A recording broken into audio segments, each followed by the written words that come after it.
we're looking at here is a large red figure crater, probably from around 470 BCE. And it is a crater used for mixing wine with water. That's the way the Greeks drank their wine. They never drank it straight up. Now, it's important to retain the function of the piece as we talk about its decoration, and we'll return to that thought. How was it used and who was using it at the end? But first, let's see what's described by the painter, the Vase painter, in the 5th century on this piece. And what we see is various episodes from the fall of Troy. We've entered into the walls of Troy. We don't see the walls, but it's taking place after the Greeks came in with the Trojan horse and have overtaken the city.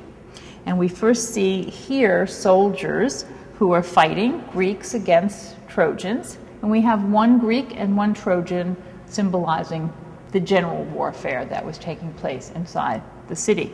Then we see a seated figure with white hair, and he is seated on a throne, and this is King Priam.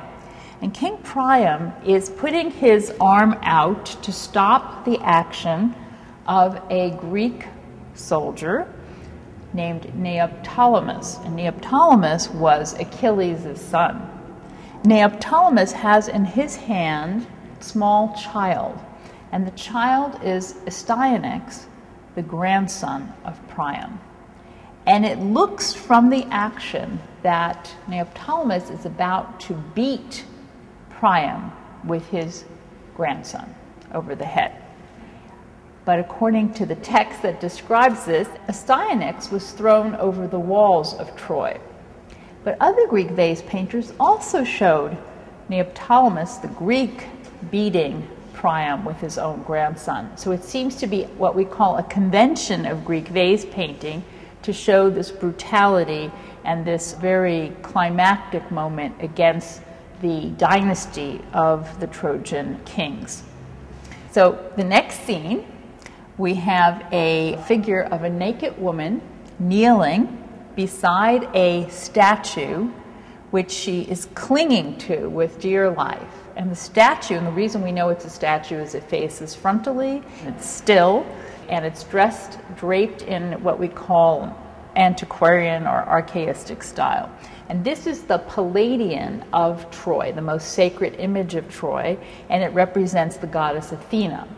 And in ancient traditions, Greek, Trojan traditions, if you sought asylum, protection in a temple or a sanctuary or at a sacred sculpture, a sacred statue, you were supposed to be protected from violence. But what we see is Ajax grabbing the arm of the naked figure of the female, and that's Cassandra, who will be taken off by the Greeks. And he is in an act which is aggressive, and the act of grabbing onto her arm, and it seems to be a rape scene. And we know that, in fact, Cassandra was raped by Ajax, according to the Aeneid. In the next scene, we see a figure walking along with an old man on his back. And the figure is wearing military costume and helmet. And this is Aeneas, who is holding on his back his elderly father, Anchises. And he's followed, Aeneas, by his wife. They're escaping from Troy, and of course, ultimately, Aeneas will settle the new city of Rome. He's the founder of Rome. The story, as we've told it in this continuous frieze around what we call the body of the crater, the mixing bowl for wine and water, reveals that the conquerors, the Greeks, the heroes, if you will, because they will conquer Troy, are projected in a very barbaric way. So what is very exciting to think about is the context in which this vessel was used, the people who used it, and in this case, this is probably a vessel that was used in a drinking or a symposium party. And you can imagine these were all male, and these were Greek males who used these vessels, and it shows a remarkable projection of their own mentality as conquerors into the world of the victim of war. And they're thinking about themselves in a way almost self-critical. And in a sense, it's a very modern perspective that we have here. And I believe that we only can understand that if we step away from just the storytelling part of this and think about the function and the context of the vessel.